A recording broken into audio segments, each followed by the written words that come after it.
গল্পের master presence class friend শুরু হচ্ছে সত্যজিৎ রায়ের লেখা ক্লাস ফ্রেন্ড। সকাল 9:15। মোহিত সরকার সবেমাত্র টাইয়ে ফাঁসটা পরিয়েছেন। এমন সময় তার স্ত্রী অরুণা ঘরে ঢুকে বললেন, তোমার ফোন? এই সময় আবার কে? কাটায় কাটায় 9:30 অফিসে পৌঁছনোর অভ্যেস মোহিত সরকারের। ঠিক বেরোনোর মুখে ফোন এসেছে শুনে স্বভাবতই তার কপালে ভাঁজ পড়ল। অরুণা দেবী বললেন, বলছে তোমার সঙ্গে স্কুলে পড়তো। স্কুলে? বোঝো, নাম বলেছে। বলল জয় বললেই বুঝবে। ৩০ বছর আগে স্কুল ছেড়েছেন মোহিত সরকার। ক্লাসে ছিল জনা 40 ছেলে। খুব মন দিয়ে ভাবলে হয়তো তাদের মধ্যে জনা 20 নাম মনে পড়বে, আর সেই সঙ্গে চেহারাও। জয় বা জয়দেবের নাম ও চেহারা দুটোই ভাগ্যক্রমে মনে আছে, কারণ সে ছিল ক্লাসে সেরা ছেলেদের মধ্যে একজন। পরিষ্কার ফুটফুটে চেহারা, পড়াশোনায় ভালো, ভালো হাইজাম্প দিত, ভালো তাসের ম্যাজিক দেখাত, ক্যাসাবিয়াঙ্কা আবৃত্তি করে একবার সোনার মেডেল পেয়েছিল। স্কুল ছাড়ার পরে তার আর কোনো খবর রাখেননি মোহিত সরকার। তিনি এখন বুঝতে পারলেন যে এককালে বন্ধুত্ব থাকলেও এতকাল ছাড়াছাড়ির পর তিনি আর কোনো টান অনুভব করছেন না তার স্কুলের সহপাঠীর প্রতি। মোহিত অগত্যা টেলিফোনটা ধরলেন। হ্যালো। কে? মোহিত? চিন্তা পারছো ভাই? আমি সেই জয়দেব বোস, বালিগঞ্জ স্কুল। গলা চেনা যায় না, তবে চেহারাটা মনে পড়ছে। কি ব্যাপার? তুমি তো এখন বড় অফিসার ভাই, নামটা যে মনে রেখেছ এটাই খুব। ওসব থাক, এখন কি ব্যাপার বলো। একটু দরকার ছিল, একবার দেখা হয়। কবে? তুমি যখন বলবে। তবে যদি তাড়াতাড়ি হয় তাহলে আজই করো। আমার ফিরতে ফিরতে 6টা হয়, 7টা নাগাদ আসতে পারবে? নিশ্চয়ই পারবো। থ্যাংক ইউ ভাই, তখন কথা হবে। হালে কেনা হালকা নীল স্ট্যান্ডার্ড গাড়িতে আপিস যাবার পথে মোহিত সরকার স্কুলের ঘটনা কিছু মনে আনার চেষ্টা করলেন। হেডমাস্টার গিরিন সুরের ঘোলাটে চাহনি আর গুরুগম্ভীর মেজাজ সত্ত্বেও স্কুলের দিনগুলি ভারী আনন্দের ছিল। মোহিত নিজেও ভালো ছাত্র ছিলেন। শঙ্কর, মোহিত আর জয়দেব, এই 3 জনের মধ্যেই বেশি রেশারেশি ছিল। ফার্স্ট, সেকেন্ড, থার্ড 3 জনে যেন পালা করে হতো। ক্লাস 6 থেকে মোহিত সরকার আর জয়দেব বোস একসঙ্গে পড়েছেন। অনেক সময় এক বেঞ্চিতেই পাশাপাশি বসতেন দুজন। ফুটবলেও পাশাপাশি স্থান ছিল দুজনের। মোহিত খেলতেন right in, Jaydev right out. তখন মোহিতের মনে হতো এই বন্ধুত্ব বুঝি চিরকালের। কিন্তু স্কুল ছাড়ার পরেই দুজনের রাস্তা আলাদা হয়ে গেল। মোহিতের বাবা ছিলেন অবস্থাপন্ন লোক, কলকাতার নামকরা ব্যারিস্টার। স্কুল শেষ করে মোহিত ভালো কলেজে ঢুকে ভালো পাশ করে 2 বছরের মধ্যে ভালো সদাগরি আপিসে চাকরি পেয়ে যায়। জয়দেব চলে যায় অন্য শহরের অন্য কলেজে, কারণ তার বাবার ছিল বদলির চাকরি। তারপর আশ্চর্য ব্যাপার, মোহিত দেখেন যে তিনি আর জয়দেবের অভাব বোধ করছেন না। তার জায়গায় নতুন বন্ধু জুটেছে কলেজে। তারপর সেই বন্ধু বদলে গেল যখন ছাত্রজীবন শেষ করে মোহিত চাকরির জীবনে প্রবেশ করলেন। এখন তিনি তার আপিসের 4 জন মাথার মধ্যে একজন, এবং তার সবচেয়ে ঘনিষ্ঠ বন্ধু হল তারই একজন সহকর্মী। স্কুলের সহপাঠীদের মধ্যে একমাত্র প্রজ্ঞান সেনগুপ্তের সঙ্গে মাঝে মাঝে ক্লাবে দেখা হয়। সেও ভালো আপিসে বড় কাজ করে। আশ্চর্য, স্কুলের স্মৃতির মধ্যে কিন্তু প্রজ্ঞানের কোনো স্থান নেই। অথচ জয়দেব, যার সঙ্গে 30 বছর দেখা হয়নি, স্মৃতির অনেকটা জায়গা দখল করে আছে। এই সত্যটা মোহিত পুরনো কথা ভাবতে ভাবতে বেশ ভালো করে বুঝতে পারলেন। মোহিতের অফিসটা সেন্ট্রাল অ্যাভিনিউতে। চৌরঙ্গি আর সুরেন ব্যানার্জির সংযোগস্থলের কাছাকাছি আসতেই গাড়ির ভিড়, মোটরের হর্ন আর বাসের ধোঁয়া মোহিত সরকারকে স্মৃতির জগৎ থেকে হুড়মুড়িয়ে বাস্তব জগতে এনে ফেলল। হাতের ঘড়িটার দিকে চোখ পড়াতে মোহিত বুঝলেন যে তিনি আজ মিনিট 3 লেট হবেন। অফিসের কাজ সেরে সন্ধ্যায় তার লি রোডে বাড়িতে ফিরলেন মোহিত। তখন তার মনে বালিগঞ্জ গভর্নমেন্ট স্কুলের স্মৃতির কণামাত্র অবশিষ্ট নেই। সত্যি বলতে কি, তিনি সকালের টেলিফোনের কথাটাও বেমালুম ভুলে গিয়েছিলেন। সেটা মনে পড়ল যখন বেয়ারা বিপিন বৈঠকখানায় এসে তার হাতে রুল টানা খাতার পাতা ভাঁজ করে ছেঁড়া একটা চিরকুট দিল। তাতে ইংরেজিতে লেখা, Jaydev Bose, as per appointment. রেডিওতে বিবিসির খবরটা বন্ধ করে মোহিত বিপিনকে বললেন, ভেতরে আসতে বল। আর বলেই মনে হল, জয় এতকাল পরে আসছে, তার জন্য কিছু খাবার আনিয়ে রাখা উচিত ছিল। আপিস ফেরতা পার্ক স্ট্রিট থেকে কেক পেস্ট্রি জাতীয় কিছু কিনে আনা তার পক্ষে খুবই সহজ ছিল, কিন্তু খেয়াল হয়নি তার স্ত্রী কি আর নিজে খেয়াল করে এই কাজটা করেছেন? চিনতে পারছ?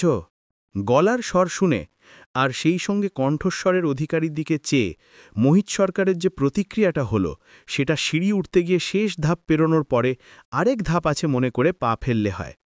চৌকাঠ পেরিয়ে যিনি ঘরের ভিতরে এসে দাঁড়িয়েছেন, তার পরনে ছাই রঙের বেখাপ্পা ঢলঢলে সুতির প্যান্টের ওপর হাত কাটা সস্তা ছিটের শার্ট, দুটির কোনোটিও কোশমিনকালে ইস্ত্রির সংস্পর্শে এসেছে বলে মনে হয় না।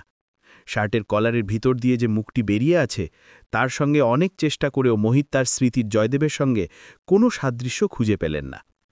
আগন্তুকের চোখ কোটরে বসা, গায়ের রং রোদে পুড়ে ঝামা, গাল টোবড়ানো, থুতনিতে অন্তত ৩ দিনের কাঁচা পাকা দাড়ি, মাথার উপরাংশ মসৃণ, কানের পাশে কয়েক গাছা অবিন্যস্ত পাকা চুল।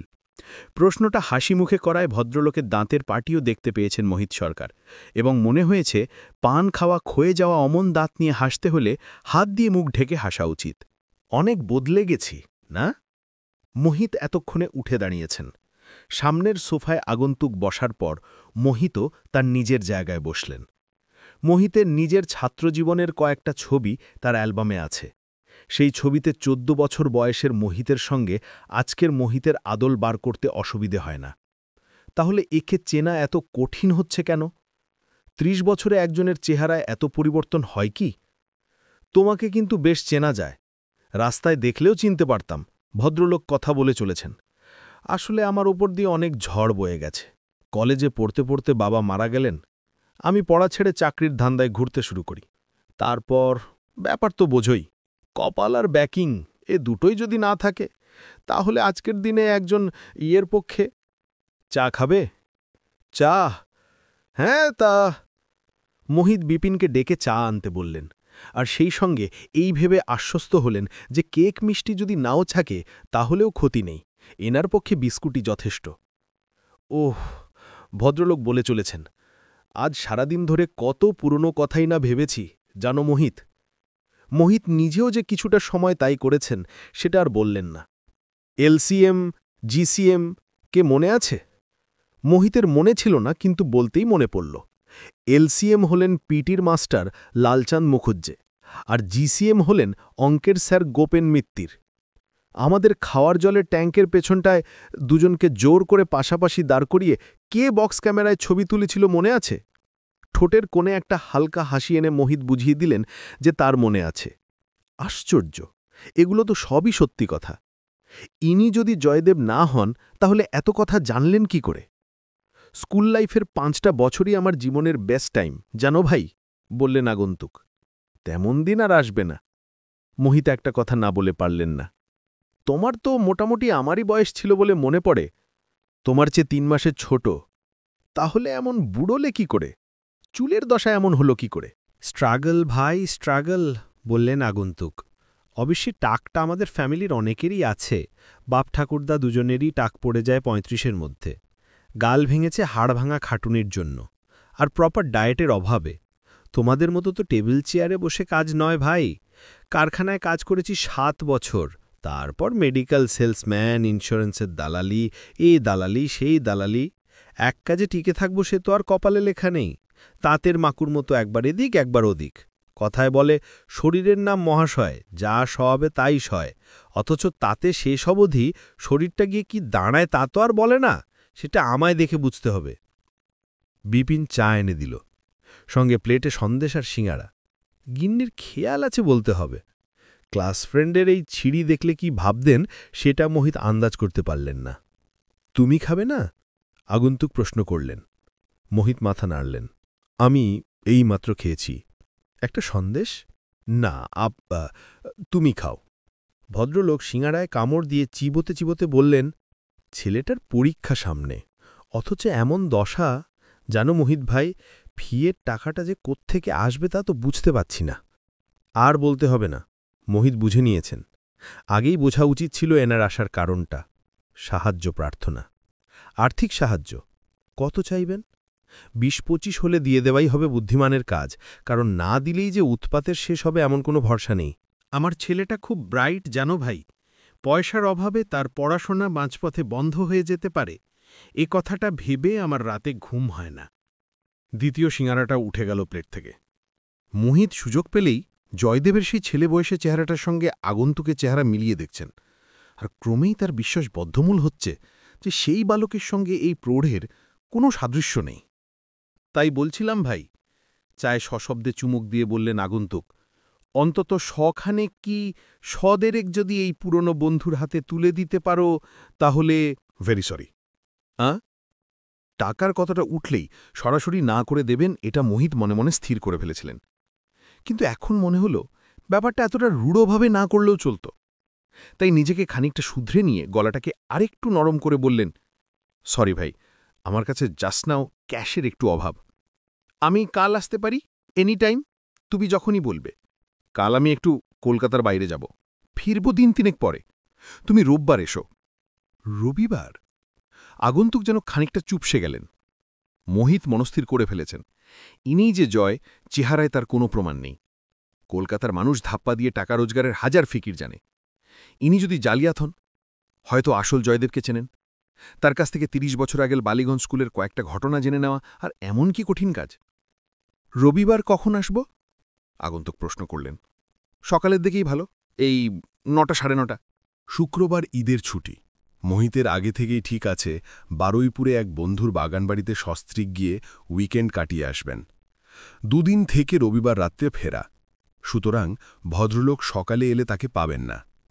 এই প্রতারণাটুকুরও প্রয়োজন হতো না যদি মোহিত সোজাসুজি মুখের উপর না করে দিতেন। কিন্তু কিছু লোক আছে যাদের দ্বারা এই জিনিসটা হয় না। মোহিত এই দলেই পড়েন। রবিবার তাকে না পেয়ে যদি আবার আসেন ভদ্রলোক, তাহলে তার সঙ্গে দেখা না করার কোনো অজুহাত বার করবেন মোহিত সরকার। তারপর হয়তো আর বিরক্ত হতে হবে না। আগন্তুক চায়ের কাপে শেষ চুমুক দিয়ে সেটা নামিয়ে রাখতেই ঘরে আরেকজন পুরুষ এসে ঢুকলেন। ইনি মোহিতের অন্তরঙ্গ বন্ধু বাণীকান্ত সেন। আরও দুজন আসার কথা আছে, তারপর তাসের আড্ডা বসবে। এটা রোজকার ঘটনা। বাণীকান্ত ঘরে ঢুকেই যে আগন্তুকের দিকে একটা সন্দিগ্ধ দৃষ্টি দিলেন, সেটা মোহিতের দৃষ্টি এড়াল না। আগন্তুকের সঙ্গে বন্ধুর পরিচয়ের ব্যাপারটা মোহিত অম্লান বদনে এড়িয়ে গেলেন। আচ্ছা, তাহলে আসি। আগন্তুক উঠে দাঁড়িয়েছেন। তুই এই উপকারটা করলে সত্যি গ্রেটফুল থাকব ভাই, সত্যি। ভদ্রলোক বেরিয়ে যাবার পরমুহূর্তেই বাণীকান্ত বন্ধুর দিকে ফিরে ভ্রু কুঞ্চিত করে বললেন, এই লোক তোমাকে তুই করে বলছে, ব্যাপারটা কি? এতক্ষণ তুমি বলছিল, শেষে তোমাকে শুনেই হঠাৎ তুই বলল। লোকটা কে? মোহিত উত্তর না দিয়ে বুকশেলফ থেকে একটা পুরনো ফটো অ্যালবাম বার করে তার একটা পাতা খুলে বাণীকান্তর দিকে এগিয়ে দিল। এ কি তোমার স্কুলের গ্রুপ নাকি? বোটনিক্সে পিকনিকে গিয়েছিলাম, বললেন মোহিত সরকার। কারা এই 5 জন? আমাকে চিনতে পারছো না? দাঁড়াও দেখি। অ্যালবামের পাতাটাকে চোখের কাছে নিয়ে বাণীকান্ত সহজেই তার বন্ধুকে চিনে ফেললেন। এবার আমার ডান পাশে ছেলেটিকে দেখো তো ভালো করে। ছবিটাকে আরও চোখের কাছে এনে বাণীকান্ত বললেন, দেখলাম। মোহিত বললেন, ইনি হচ্ছেন যিনি এইমাত্র উঠে গেলেন। স্কুল থেকে কি জুয়া ধরেছিলেন নাকি? অ্যালবামটা সশব্দে বন্ধ করে পাশের সোফায় ছুঁড়ে ফেলে দিয়ে প্রশ্ন করলেন বাণীকান্ত। ভদ্রলোককে অন্তত ৩২ বার দেখেছি রেসের মাঠে। সেটাই স্বাভাবিক, বললেন মোহিত সরকার। তারপর আগন্তুকের সঙ্গে কি কথা হলো সেটা সংক্ষেপে বললেন। পুলিশে খবর দে, বললেন বাণীকান্ত। চোর জোচ্চোর জালিয়াতের ডিপো হয়েছে কলকাতা শহর। এই ছবির ছেলে আর ওই জুয়ারি একলোক হওয়া ইম্পসিবল। মোহিত হালকা হাসি হেসে বললেন, রোববার এসে আমাকে না পেলেই ব্যাপারটা বুঝবে, তারপর আর উৎপাত করবে বলে মনে হয় না। বারুইপুরে বন্ধুর পুকুরের মাছ, পোলট্রির মুরগির ডিম আর গাছের আম জাম ডাব পেয়ারা খেয়ে, বকুল গাছের ছায়ায় শতরঞ্জি পেতে বুকে বালিশ নিয়ে তাস খেলে, শরীর ও মনের অবসাদ দূর করে রবিবার রাত 11টায় বাড়ি ফিরে মোহিত সরকার বিপিন বেয়ারার কাছে শুনলেন যে সেদিন যে ভদ্রলোকটি এসেছিলেন তিনি আজ সকালে আবার এসেছিলেন। যাবার সময় কিছু বলে গেছেন কি? আগে না, বলল বিপিন। যাক, নিশ্চিন্ত। একটা সামান্য কৌশল, কিন্তু তাতে কাজ দিয়েছে অনেক। আর আসবে না, আপদ গেছে। কিন্তু না, আপদ সেদিনের জন্য গেলেও পরের দিন সকাল ৮টা নাগাদ মোহিত যখন বৈঠকখানায় বসে খবরের কাগজ পড়ছেন, তখন বিপিন আবার একটি ভাঁজ করা চিলকুট এনে দিল তাকে। মোহিত খুলে দেখলেন ৩ লাইনের একটি চিঠি। ভাই মোহিত, আমার ডান পাটা মচকেছে, তাই ছেলেকে পাঠাচ্ছি। সাহায্যস্বরূপ সামান্য কিছুও এর হাতে দিলে অশেষ উপকার হবে। আশা করি হতাশ করবে না। ইতি জয়। মোহিত বুঝলেন, এবার আর রেহাই নেই। তবে সামান্য মানে সামান্যই। এই স্থির করে তিনি বেয়ারাকে বললেন, ডাক ছেলেটিকে। মিনিটখানেকের মধ্যেই একটি ১৩-১৪ বছর বয়সের ছেলে দরজা দিয়ে ঢুকে মোহিতের দিকে এগিয়ে এসে তাকে প্রণাম করে আবার কয়েক পা পিছিয়ে গিয়ে চুপ করে দাঁড়িয়ে রইল। মোহিত তার দিকে মিনিটখানেক চেয়ে থাকলেন, তারপর বললেন, বসো। ছেলেটি একটু ইতস্তত ভাব করে একটি সোফার এক কোণে হাত দুটোকে কোলের ওপর জড়ো করে বসল। আমি আসছি এক্ষুনি। মোহিত দোতলায় গিয়ে স্ত্রীর আঁচল থেকে চাবির গোছাটা খুলে নিয়ে আলমারি খুলে দেরাজ থেকে 4টে 50 টাকার নোট বার করে একটা খামে পুরে আলমারি বন্ধ করে আবার নিচের বৈঠকখানায় ফিরে এলেন। কি নাম তোমার? শ্রী সঞ্জয় কুমার বোস। এতে টাকা আছে, সাবধানে নিতে পারবে? মাথা নেড়ে হ্যাঁ বলল। কোথায় নেবে? বুক পকেটে। ট্রামে ফিরবে না বাসে? হেঁটে। হেঁটে? কোথায় বাড়ি তোমার? মির্জাপুর স্ট্রিট। এত দূর হাঁটবে? বাবা বলেছেন হেঁটে ফিরতে। তার চেয়ে একটা কাজ করো, ঘণ্টাখানেক বসো, চা মিষ্টি খাও, অনেক বইটই আছে দেখো। আমি 9টায় অফিসে যাব, আমায় নামিয়ে দিয়ে আমার গাড়ি তোমায় বাড়ি পৌঁছে দেবে। তুমি বাড়ি চিনিয়ে দিতে পারবে তো? ছেলেটি আবার মাথা নেড়ে হ্যাঁ বলল। মোহিত বিপিনকে ডেকে ছেলেটির জন্য চা দিতে বলে আপিসে যাওয়ার জন্য তৈরি হতে দোতলায় রওনা হলেন। ভারী হালকা বোধ করছেন তিনি, ভারী প্রসন্ন। জয়কে না চিনলেও তিনি তার ছেলে সঞ্জয়ের মধ্যে তার 30 বছর আগের ক্লাস ফ্রেন্ডটিকে ফিরে পেয়েছেন।